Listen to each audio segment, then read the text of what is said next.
بسم الله الرحمن الرحيم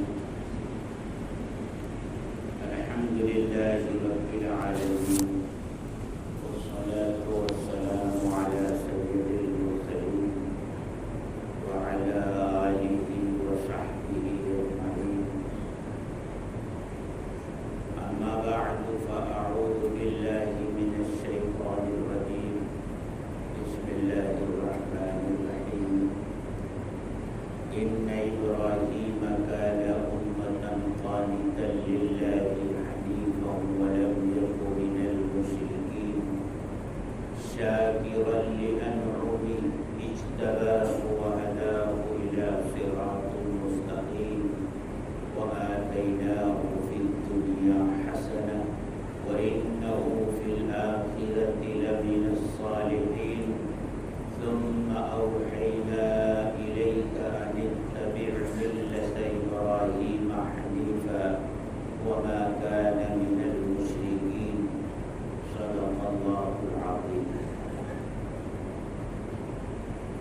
محترم بزرگوں اور دوستوں، گزشتہ جمعہ کی گفتگو اگر آپ کو یاد ہو اور آپ کے ذہن میں ہو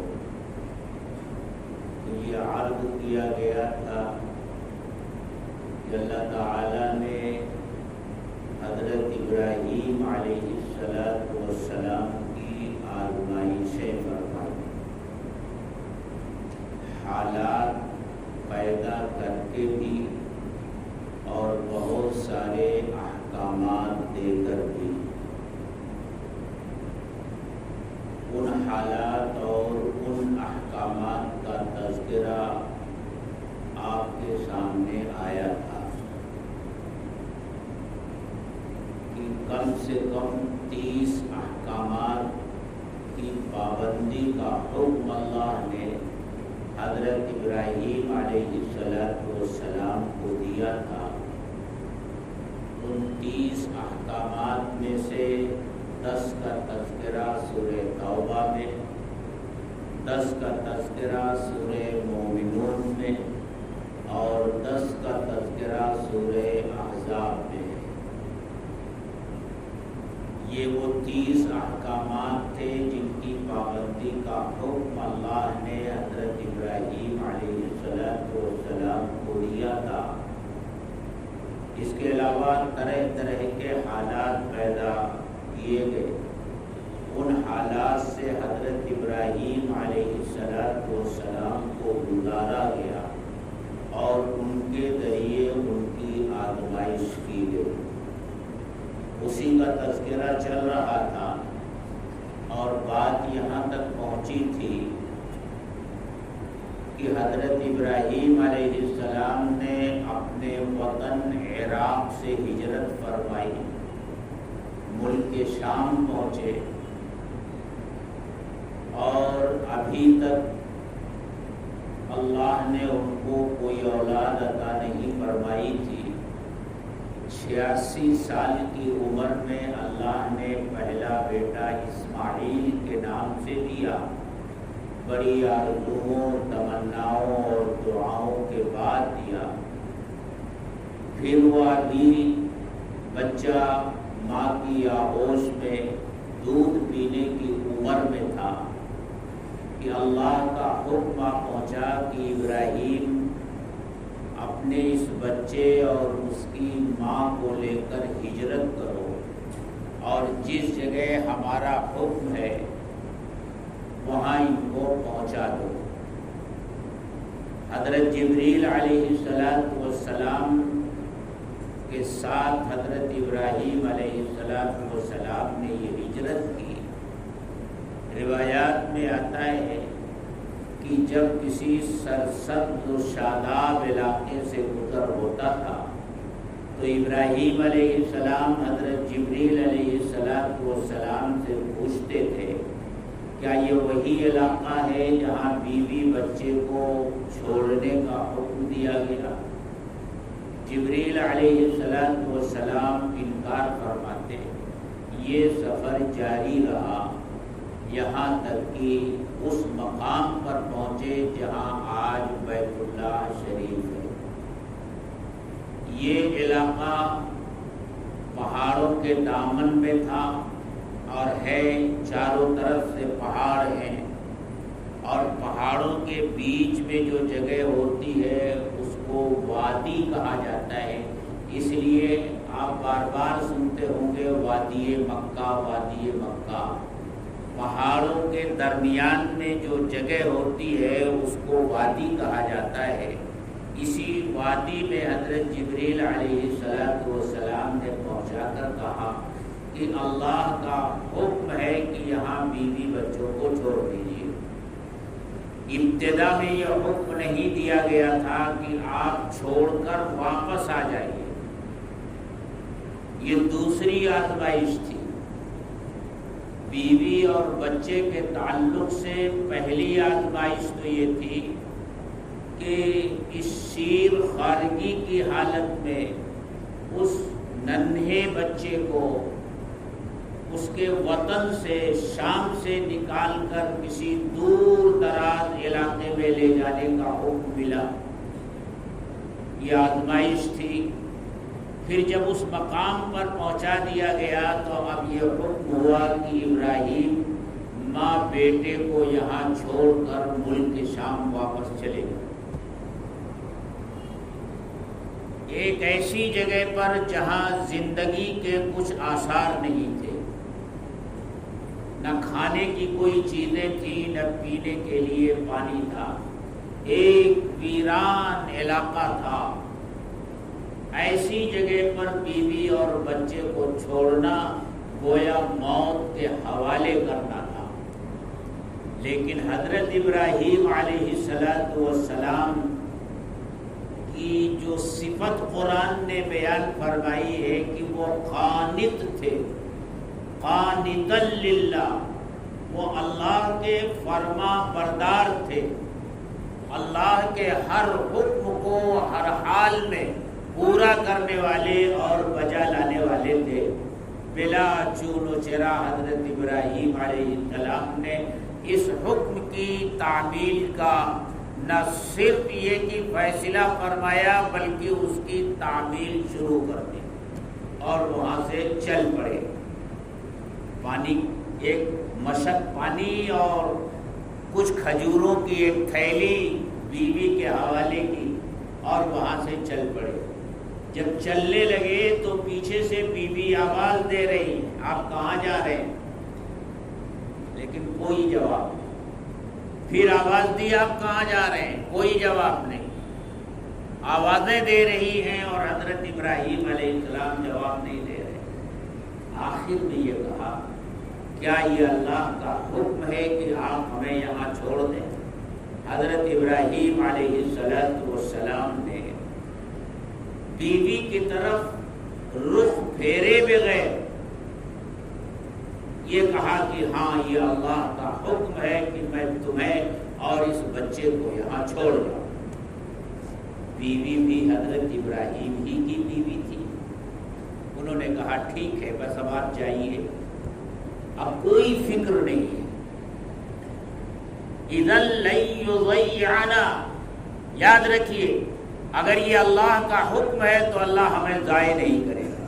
یہ یقین حضرت ہاجرہ علیہ السلام، حضرت ابراہیم علیہ السلام وہاں سے آگے بڑھے اور جب اوٹ میں آ گئے، آڑ میں آ گئے، تو اب وہاں اللہ کے سامنے ہاتھ پھیلا کر دعا کرنا۔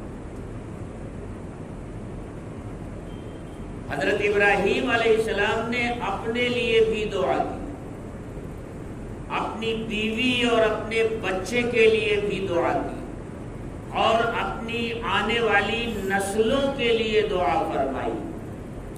لیکن ابراہیم علیہ السلام نے جو دعائیں مانگی ہیں اس موقع پر، یا بیت اللہ شریف کی تعمیر مکمل ہو جانے کے بعد جو دعائیں مانگی ہیں، یا جب حضرت ابراہیم علیہ السلام نے دعائیں مانگی ہیں، تو ان کی دعاؤں کے دو حصے رہے۔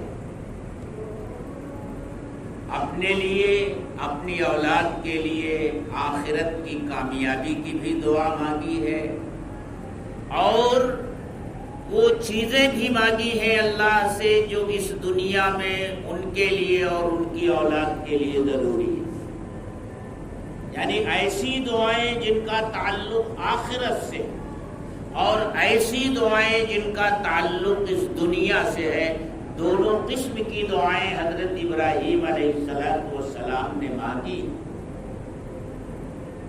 اس سے یہ نتیجہ نکلتا ہے کہ ہر ایمان والے کو اپنی دنیا اور آخرت دونوں کے لیے اللہ سے دعائیں کرنی چاہیے، آخرت میں کامیابی کے لیے بھی اور اس دنیا میں بھی عافیت کی دعا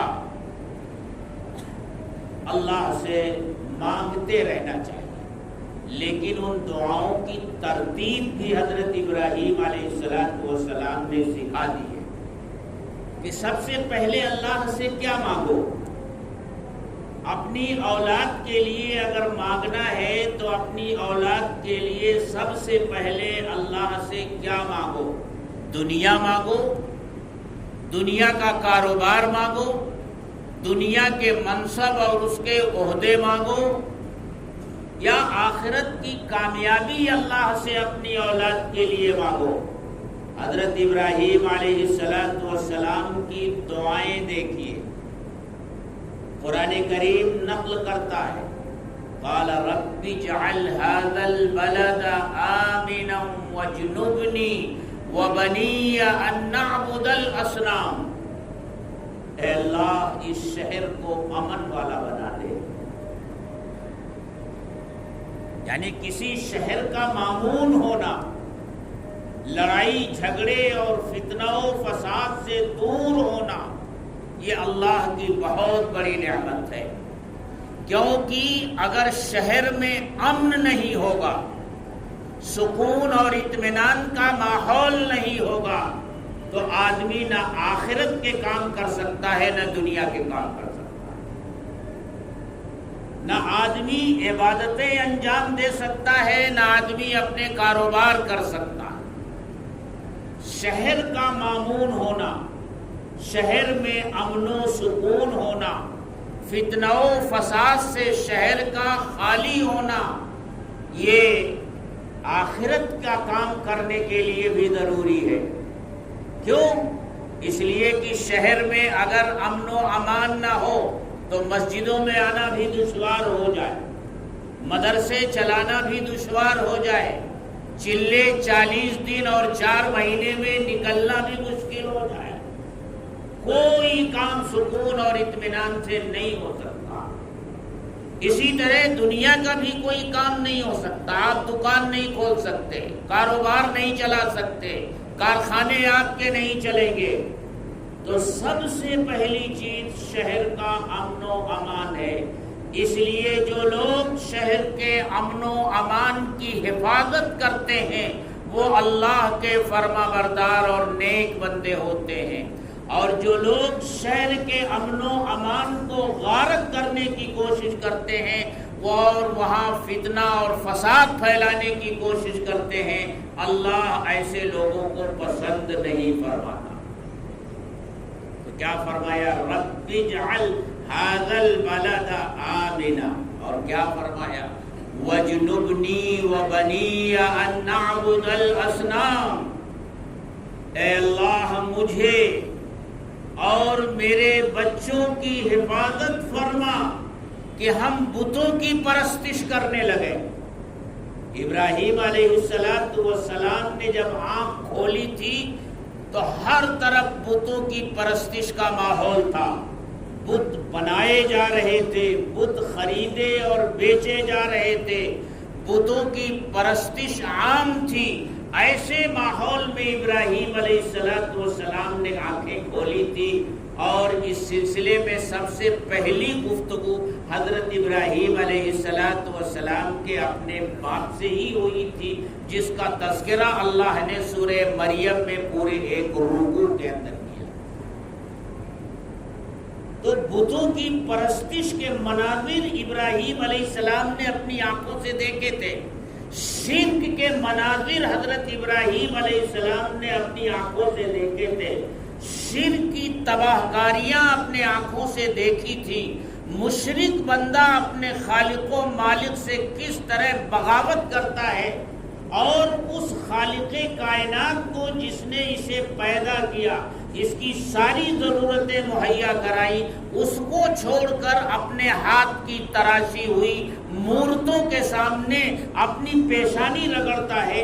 یہ سارے مناظر حضرت ابراہیم علیہ السلام نے اپنی آنکھوں سے دیکھے تھے، اس لیے وہ درد سب سے پہلے چھلکتا ہے اور فرماتے ہیں وَجْنُبْنِي وَبَنِيَّ، مجھے اور میری اولاد کو اے اللہ محفوظ فرما کہ ان نعبد الاصنام، کہ ہم ان بتوں کی پرستش کرنے والے بن جائیں۔ رب انہن اضللن کثیرا من الناس، اے اللہ ان پتھر کی مورتیوں نے تیرے بہت سے بندوں کو تیرے راستے سے بہکا دیا ہے، گمراہ کر دیا ہے، ہٹا دیا ہے۔ تو سب سے پہلے آخرت کی فکر ہے اپنی اولاد کے بارے میں، کہ کہیں میری اولاد اللہ کی فرما برداری کے راستے سے ہٹ کر شیطان کے راستے پر نہ چل پڑے۔ اپنی اولاد کی آخرت کی فکر کو مقدم رکھتے ہیں، اس کے لیے سب سے پہلے دعا مانگتے ہیں، اور جب وہ دعا مانگ چکے تو اب دعا مانگتے ہیں ربنا انی اسکنت من ذریتی بواد غیر ذی زرع عند بیتک المحرم، اے اللہ میں نے اپنی اولاد کو، اپنے خاندان کو ایک ایسی وادی میں لا کر چھوڑ دیا ہے جہاں نہ سبزہ ہے، نہ سبزہ زار ہے، نہ سبزہ اگانے کی صلاحیت اس زمین میں ہے، یہ وادی غیر ذی زرع ہے، یہاں لا کر تیرے حکم سے میں نے انہیں آباد کر دیا ہے۔ اے اللہ اب ان کے لیے رزق فراہم کرنا تیری ذمہ داری ہے۔ اے اللہ میں تجھ سے یہ دعا کرتا ہوں کہ میری اولاد کو پھلوں سے رزق دے، وارزق اہلہ من الثمرات، پھلوں کا رزق دے۔ اچھا لیکن ایک بات اور صاف کر دیتے ہیں کہ اپنی اولاد کو یہاں لا کر آباد کرنے کا منشا یہ نہیں ہے کہ یہاں آبادی بڑھے گی تو میری اولاد معاشی اعتبار سے مضبوط ہوگی، بڑے بڑے کارخانوں کی مالک ہوگی، بڑی بڑی زمینوں کے مالک ہوگی، بڑے بڑے جائیدادوں کی مالک ہوگی۔ اے اللہ میرا مقصد یہاں لا کر آباد کرنے کا یہ ہے لِيُقِيمُ الصَّلَاةَ، تاکہ یہ نماز قائم کرے، اس لیے میں نے یہاں لا کر آباد۔ اللہ تعالیٰ نے جگہ جگہ حضرت ابراہیم علیہ السلام کا واقعہ سورہ بقرہ میں ذکر کیا، وَوَصَّى بِهَا إِبْرَاهِيمُ بَنِيهِ وَيَعْقُوبُ، حضرت ابراہیم علیہ السلام نے اپنے بچوں کو نصیحت کی، وصیت کی، اور حضرت یعقوب علیہ السلام نے بھی نصیحت کی، کیا کی؟ یا بنی ان اللہ اصطفیٰ لکم الدین، اے میرے بیٹو اللہ نے تمہارے لیے دین کو منتخب کیا ہے، یہ دین اسلام تمہیں خاص طور سے عطا فرمایا ہے، فلا تموتن الا وانتم مسلمون، تمہیں موت نہ آئے، تم ہرگز نہ مرنا مگر مسلمان ہو کر، تمہیں اس کی کوشش کرنی ہے کہ تمہاری موت اسلام ہی پر آئے، دنیا کی کوئی طاقت تمہیں اسلام سے برگشتہ نہ کر سکے، تمہیں یہ کوشش کرتے رہنا ہے۔ یہ نصیحت اور وصیت فرمائی تھی حضرت ابراہیم علیہ السلام نے اور حضرت یعقوب علیہ السلام نے، اور پھر خاص طور سے حضرت یعقوب علیہ السلام کا تذکرہ اگلی آیت میں کیا گیا، ان کنتم شہداء اذ حضر یعقوب الموت اذ قال لبنیہ ما تعبدون من بعدی، کیا تم لوگ اس وقت موجود تھے جب حضرت یعقوب علیہ السلام کی موت کا وقت قریب ہو گیا، اور جب وہ اپنے بیٹوں سے، اپنی اولاد سے یہ کہہ رہے تھے اور ان سے پوچھ رہے تھے ما تعبدون من بعدی، میرے بچوں مجھے یہ بتاؤ تم میرے بعد کس کی عبادت کرو گے؟ مجھے تمہاری آخرت کی فکر ہے، مجھے تمہارے دین کی فکر ہے۔ جس ماحول میں تم زندگی گزار رہے ہو اور تمہارے ساتھ جن لوگوں کا ملنا جلنا ہے، کہیں ایسا تو نہیں ہو کہ تم ان کے دین سے متاثر ہو جاؤ، ان کی تہذیب سے متاثر ہو جاؤ اور انہی کے رنگ میں رنگ جاؤ۔ مجھے یہ ڈر ہے، اب میں اس دنیا سے جا رہا ہوں، مجھے یہ اطمینان دلا دو ما تعبدون من بعدی، میرے بعد تم کس کی عبادت کرو گے؟ سب نے ایک زبان ہو کر کہا تھا قالوا نعبد الہک و الہ آبائک ابراہیم و اسماعیل و اسحاق الہا واحدا ونحن له مسلمون۔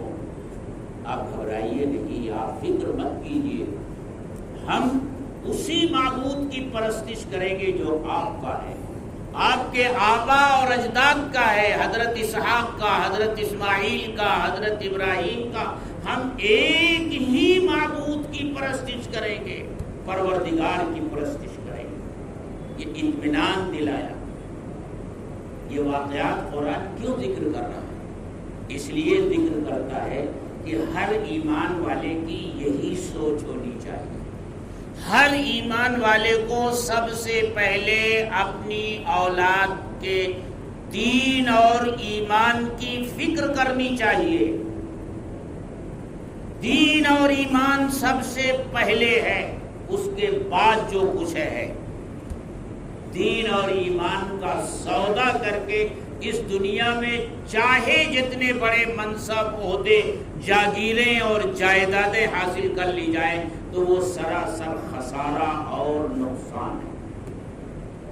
یہی سبق حضرت ابراہیم علیہ السلام نے دیا۔ بہرحال میں یہ عرض کر رہا تھا کہ انہوں نے دعا کی اور دعا کر کے چلے گئے۔ پھر اللہ نے یہاں انتظام فرمایا۔ وہی ہاجرہ جنہوں نے حضرت ابراہیم علیہ السلام سے کہا تھا کہ چلے جائیے، کوئی فکر کی بات نہیں ہے، اگر اللہ کا حکم ہے تو اللہ ہمیں ضائع نہیں کرے گا، لیکن جب پانی نہیں رہا، کھانے کے لیے کھجوریں بھی ختم ہو گئی، تو اب وہ کیا کر رہی ہے؟ دو پہاڑوں کے درمیان چھوڑا تھا، ایک طرف صفا پہاڑ تھا اور ایک طرف مروہ تھا۔ بیٹا پیاس سے تڑپ رہا ہے، ماں سے برداشت نہیں ہوا، وہ دوڑ کر صفا پہاڑ پر چڑھتی ہیں، شاید کہیں دور پانی نظر آ جائے یا کوئی آنے جانے والا قافلہ نظر آ جائے جس سے پانی حاصل کر سکے، لیکن جب نظر نہیں آتا تو پھر واپس پلٹتی ہے، مروہ کی طرف جاتی ہے، اس پہاڑی پر چڑھتی ہیں، 7 چکر لگائے صفا اور مروہ کے، اور جب صفا سے مروہ یا مروہ سے صفا کی طرف آتی تھی تو درمیان میں ایک ایسی جگہ آتی تھی کہ بچہ نظروں سے اوجھل ہو جاتا۔ یہ دوڑ بھی لگا رہی ہیں اور ان کی نظر بچے کے اوپر بھی ہے، لیکن ایک مقام تھوڑی دور کے لیے ایسا آتا تھا کہ جب وہاں پہنچتی تھی تو بچہ نظروں سے اوجھل ہو جاتا، تو اتنا فاصلہ وہ تیز چل کر طے کرتی تھی۔ اس طرح 7 چکر لگائے۔ اب یہاں ایک سوال تو یہ پیدا ہوتا ہے کہ یہ ہاجرہ وہی ہے نا جنہوں نے کہا تھا آپ چلے جائیے، اللہ ہمیں ضائع نہیں کرے گا؟ تو پھر یہ بے چینی کیسی، یہ بے قراری کیسی؟ کیوں صفا مروہ کے چکر لگا رہی ہے، دوڑ رہی ہیں یہاں سے وہاں؟ بیٹھ جاتی، اللہ کے اوپر اتنا یقین اور اعتماد ہے کہ اللہ ضائع نہیں کرے گا، تو وہیں بیٹھے بیٹھے اللہ کھانا دیتا، پانی دیتا۔ صفا اور مروہ کے چکر کیوں؟ اس میں سبق ہے کہ اس دنیا میں اسباب اختیار کرنا اللہ پر بھروسہ کرنے کے خلاف نہیں ہے، کیونکہ یہ دنیا دار الاسباب ہے۔ یہاں سبب اختیار کرنا اس کے خلاف نہیں ہے کہ آدمی اللہ کے اوپر بھروسہ کر رہا ہے۔ اس دنیا میں رہتے ہوئے اللہ کا حکم یہ ہے کہ بھروسہ تو اللہ ہی پر ہو،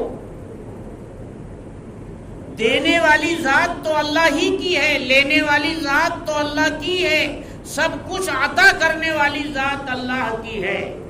لیکن اس دنیا میں رہتے ہوئے اللہ نے جو اسباب اختیار کرنے کا حکم دیا ہے وہ بھی اختیار کرو، یعنی یہ یقین رکھو کہ اولاد اللہ ہی دے گا، اللہ اگر نہیں چاہے گا تو اولاد نہیں ملے گی، لیکن اولاد لینا ہے تو نکاح بھی کرو۔ یہ کیا کہ اللہ کو اولاد دینا ہوگا تو دے گا، میں نکاح نہیں کروں گا؟ اللہ نے بتایا ہے نکاح کرو، پھر یقین رکھو کہ دینے والی ذات اللہ کی ہے۔ تو حضرت حاجرہ علیہ السلام کے اس عمل سے ہمیں یہی سبق ملتا ہے، اس اللہ کی بندی کو اللہ کی ذات پر پورا یقین ہے کہ اللہ ضائع نہیں کرے گا۔ اللہ نے ہمیں یہاں مر کر کھپ جانے کے لیے نہیں بھیجا ہے، اللہ کا جو منشا ہے، اللہ کی جو مرضی ہے وہ پورا ہو کر رہے گی، لیکن ہمارا کام ہے تلاش کرنا پانی۔ اس لیے صفا اور مروہ کے درمیان وہ بے چینی سے چکر لگا رہے، اور پھر 7 چکر جب پورے ہو چکے اور کہیں کچھ نظر نہیں آیا تو یاد رکھیے، جب ہر طرف سے آدمی کے ہاتھ مایوسی لگتی ہے تو وہی اللہ کی مدد آتی ہے۔ اب آتی ہے تو دیکھتی ہے کہ بچہ جہاں ہے پیر رگڑ رہا ہے وہیں سے پانی نکل رہا ہے، اتنی بے قرار اور بے تاب ہوئی کہ کہیں یہ پانی بہہ نہ جائے۔ اس کے چاروں طرف مڈیر کھڑی کر رہی ہے، ریت اور بالو اکٹھا کر کے پانی کو روک رہی ہے اور کہہ رہی ہے زم زم، ٹھہر جا ٹھہر جا۔ وہ ٹھہر گیا، آج تک ٹھہرا ہوا ہے، پوری دنیا کو سیراب کر رہا ہے۔ اور اللہ تعالیٰ کو حضرت حاجرہ علیہ السلام کا یہ بھاگنا دوڑنا صفا اور مروہ کے درمیان اتنا پسند آیا کہ اسے حج اور عمرے کا ایک حصہ بنا دیا۔ اب حج عمرہ کرنے والے کو یہ کام کرنا ہے، صفا اور مروہ کے درمیان 7 چکر لگانا ہے، اور وہ اتنی جگہ جہاں حضرت حاجرہ تیز چلی تھی، تھوڑا نشیب میں تھی، اب تو نشیب نہیں رہ گیا، اب تو سب ایئر کنڈیشن ہو گیا، ایئر کنڈیشن ہو گیا، نشانات بنا دیے گئے ہیں کہ یہاں سے یہاں تک کا حصہ حضرت حاجرہ تیز چلی تھی، وہاں اسی طرح تیز چلنا ہے اور دوڑنا ہے حاجی کو، یعنی حضرت حاجرہ کی نقل کرنا۔ یہ صفا اور مروہ کے درمیان سعی ہے۔ پھر جب پانی نکل آیا تو اس لقو تک صحرا میں، پانی اللہ کی سب سے بڑی نعمت، پہلے پرندے آئے، پھر وہ انسان، وہ خانہ بدوش قبائل جو پانی تلاش کرتے رہتے تھے سال بھر، جہاں پانی ملتا تھا وہاں ٹھہر جاتے تھے، خیمے ڈال دیتے تھے، اور جب پانی ختم ہوتا تھا تو اگلی منزل کا راستہ لیتے تھے، پھر جہاں پانی ملتا تھا وہاں ٹھہر جاتے تھے۔ اس طرح وہ قبائل بھی وہاں آ کر آباد ہونا شروع ہو گئے۔ اس طرح مکہ شہر کی آبادی شروع ہوئی۔ حضرت ابراہیم علیہ السلام اللہ کے حکم سے وقفے سے آیا کرتے تھے بیوی بچے کی خبر لینے۔ یہ بچہ جب مفسرین لکھتے ہیں 13 سال کا ہو گیا اور اپنے باپ کی کچھ مدد کرنے کے لائق ہو گیا، فلما بلغ معه السعی، اپنے باپ کے ساتھ چلنے پھرنے بھاگنے دوڑنے کے لائق ہو گیا۔ ابراہیم علیہ السلام نے خواب دیکھا کہ میں اپنے بیٹے کو اپنے ہاتھ سے ہی ذبح کر رہا ہوں۔ ایک دن دیکھا، 2 دن دیکھا، 3 دن دیکھا۔ نبیوں کا خواب بھی وحی ہوتا ہے، سچا ہوتا ہے۔ ابراہیم علیہ السلام سمجھ گئے کہ اب ایک اور آزمائش میری اللہ کو منظور ہے۔ اس کے لیے، اس آزمائش کے لیے بھی بے چون و چرا تیار ہو گئے۔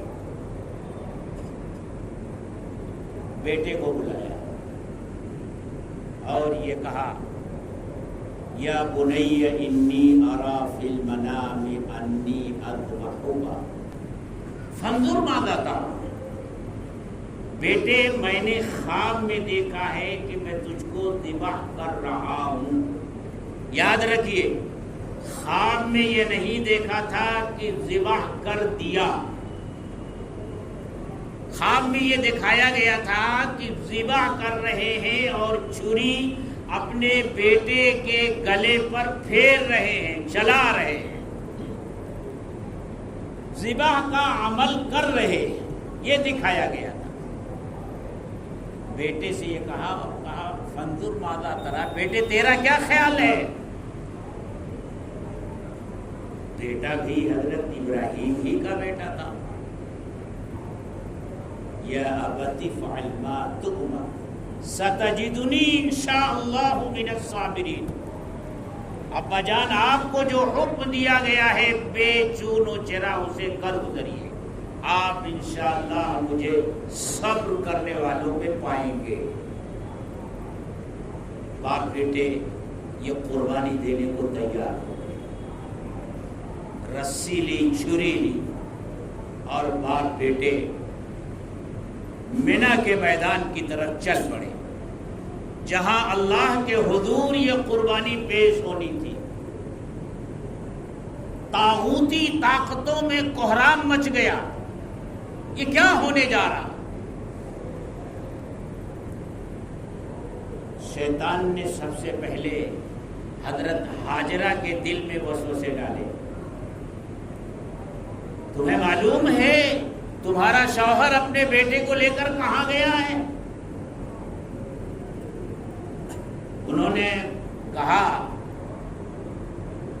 رسیاں لے کر گئے ہیں، لکڑی وغیرہ جمع کر کے لائیں گے کھانا پکانے کے لیے۔ کہا نہیں، وہ اسے ذبح کرنے لے گیا۔ تو کہا کیا کوئی باپ اپنے بیٹے کو ذبح کرتا ہے؟ اس نے کہا بھولی ہاجرہ، تمہیں کیا خبر؟ یہ ابراہیم کے رب نے حکم دیا ہے ابراہیم کو کہ وہ اپنے بیٹے کو ذبح کرے۔ حضرت ہاجرہ نے فرمایا اگر یہ میرے رب کا حکم ہے تو کوئی پرواہ نہیں کہ ابراہیم بیٹے کو وہاں ذبح کرے اور گھر آ کر مجھے ذبح کرے۔ وہاں سے مایوس ہوا تو بھاگا۔ اب حضرت ابراہیم علیہ السلام کے دل میں بات ڈال رہا ہے کہ ابراہیم آپ نے خواب ہی تو دیکھا ہے، خواب کی کیا حقیقت ہوتی ہے؟ اس خواب کی بنیاد پر اگر آپ نے بیٹے کو ذبح کر دیا تو دنیا کیا کہے گی؟ کتنا سنگ دل باپ تھا، کہ جوانی کی دہلیز پر جو بچہ قدم رکھ رہا تھا اس اپنے بیٹے کو ذبح کر دیا. کتنا سخت دل اور پتھر دل باپ تھا، لیکن اس کا کوئی اثر حضرت ابراہیم علیہ السلام پر نہیں ہوا. وہ تو فیصلہ کر چکے تھے، اللہ کے خلیل تھے. شیطان نے جب یہ دیکھا کہ اس سے کام نہیں چل رہا ہے تو وہ اپنی طاقت کے ذریعے اس نے حضرت ابراہیم علیہ السلام کو روکنے کی کوشش کی. ایک جگہ راستہ روک کر بیٹھ گیا. اب ابراہیم علیہ السلام کے پاس جبریل علیہ السلام آتے ہیں کہ ابراہیم یہ 7 کنکریاں لیجئے اور اللہ کا نام لے کر پھینکیے. ابراہیم علیہ السلام نے وہ کنکریاں پھینکی، وہاں سے بھاگ کھڑا. 3 جگہ پر اس نے روکا، 3 جگہ پر. آج حاجی جب حج کرنے جاتا ہے تو وہی عمل جو حضرت ابراہیم علیہ السلام نے کیا تھا، کنکریاں مارنے کا، رمیے جمار کا، وہی عمل حاجی بھی کرتا ہے.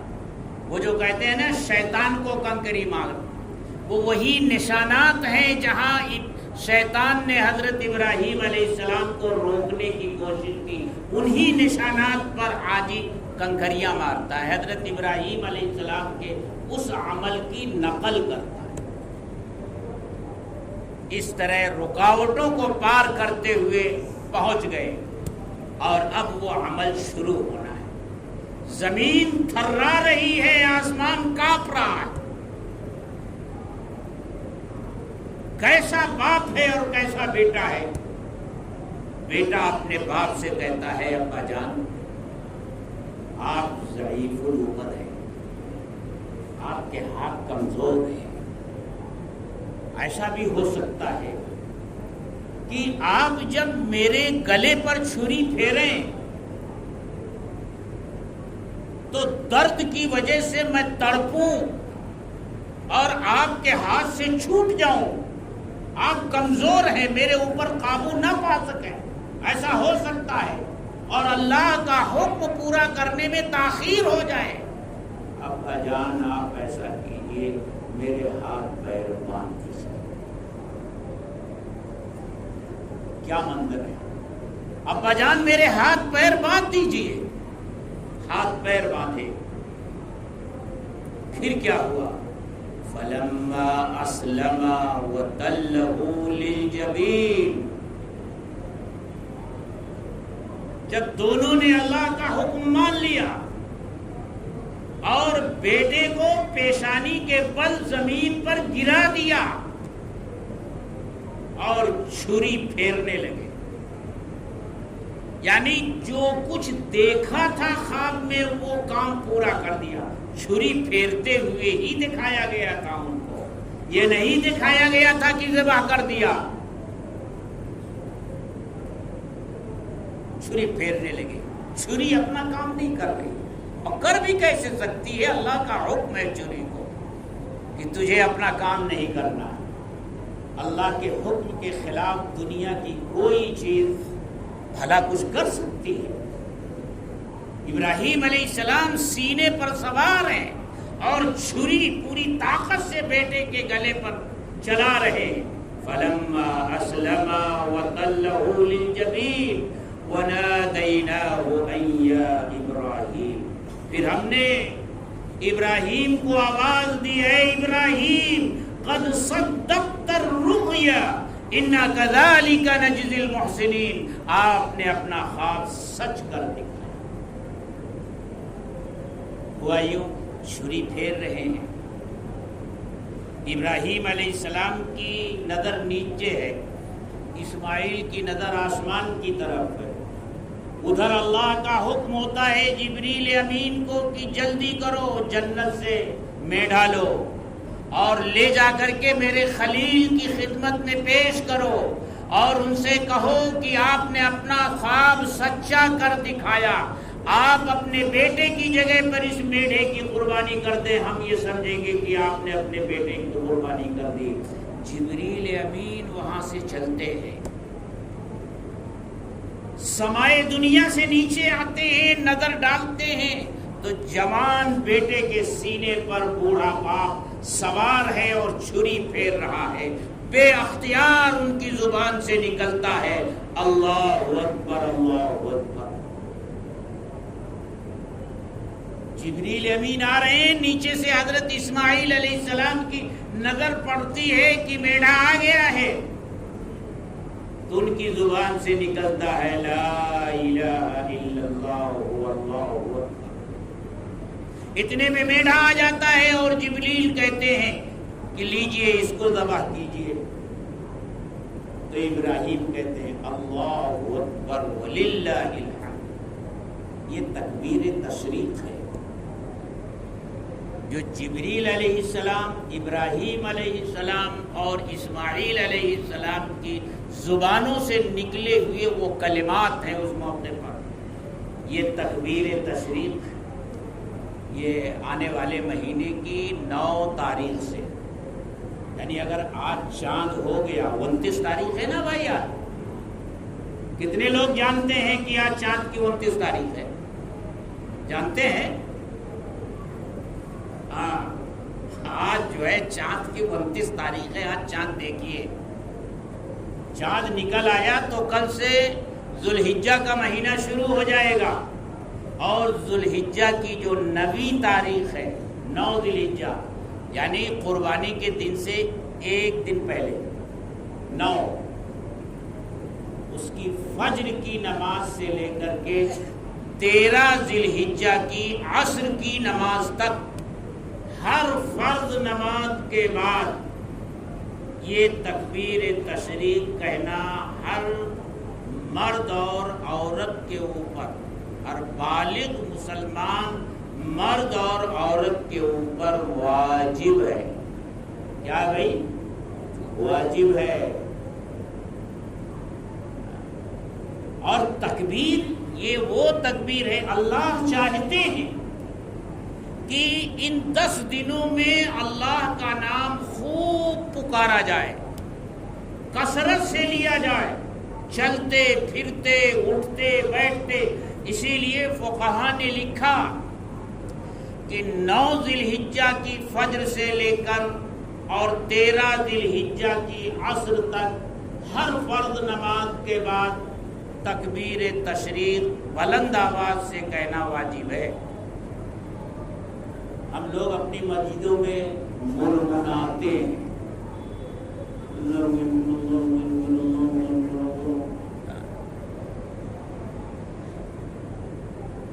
سمجھے؟ یہ منمنانا نہیں ہے، بلند آواز اللہ اکبر اللہ اکبر لا الہ الا اللہ واللہ اکبر اللہ اکبر وللہ الحمد۔ جب بقرعید کی نماز پڑھنے کے لیے گھر سے نکلیے تو یہ تکبیر کا ترانہ آپ کی زبان پر ہو، جب یہاں سے جائیے گھر کی طرف واپس ہوئیے تو یہ تکبیر کا ترانہ آپ کی زبان پر ہو، ہر محلے کی ہر گلی کوچہ اللہ کی تکبیر سے، اس کے کبریائی کے نعروں سے گونج رہا۔ اللہ یہ چاہتے ہیں، یہ تو واجب ہے۔ اور عشرے ذوالحجہ یعنی ذوالحجہ کی پہلی تاریخ سے لے کر کے اور 10ویں تاریخ تک کثرت سے اس تکبیر کو چلتے پھرتے اٹھتے بیٹھتے کہنا مستحب ہے، واجب اور فرض تو نہیں ہے لیکن مستحب ہے۔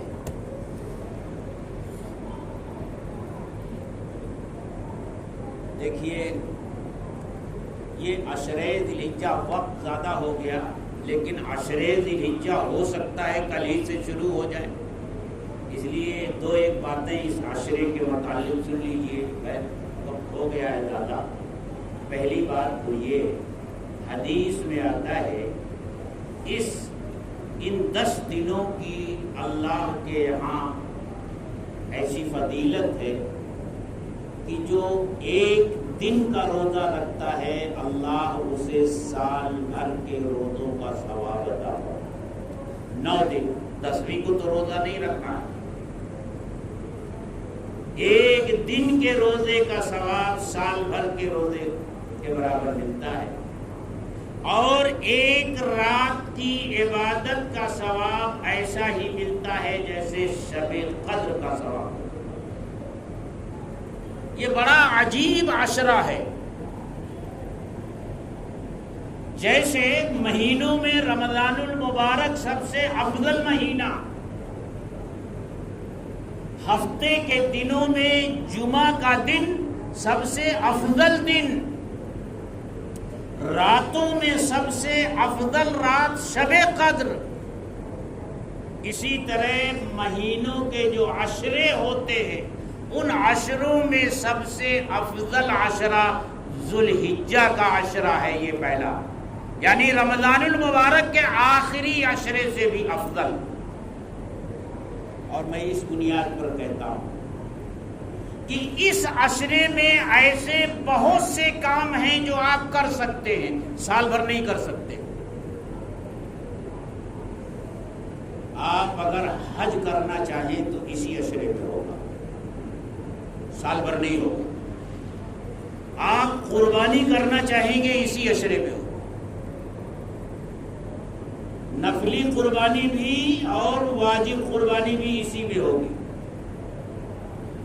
فرض حج بھی اور نفلی حج بھی اسی عشرے میں ہوگا، ورنہ سال بھر وہی عرفات کا میدان ہے، مینا کا میدان ہے، مزدلفہ کا میدان ہے، گھومتے رہیے، چکر لگاتے رہیے، کوئی فائدہ نہیں۔ اسی عشرے میں ہوگی، قربانی اسی عشرے میں ہوگی، تکبیر تشریق اسی عشرے کی تاریخوں میں واجب ہے۔ یہ کام دوسرے مہینوں میں، دوسرے عشروں میں نہیں ہو سکتا، اس کی یہ فضیلت ہے۔ اللہ تعالی ہم سب کو اس کی سمجھ عطا فرمائے۔ وآخر دعوانا